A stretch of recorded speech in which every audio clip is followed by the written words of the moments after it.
أفحسب الذين كفروا أن يتخذوا عبادي من دوني أولياء إنا أعتدنا جهنم للكافرين نزلا قل هل ننبئكم بالأخسرين أعمالا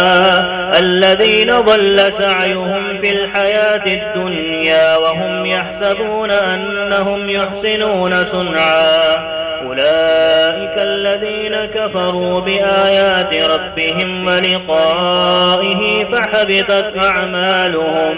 فلا نقيم لهم يوم القيامة وزنا ذلك جزاؤهم جهنم بما كفروا واتخذوا آياتي ورسلي هزوا إن الذين آمنوا وعملوا الصالحات كانت لهم جنات الفردوس نزلا خالدين فيها لا يبغون عنها حولا قل لو كان البحر مدادا لكلمات ربي لنفد البحر قبل أن تنفد كلمات ربي ولو جئنا بمثله مددا قل إنما أنا بشر مثلكم يوحى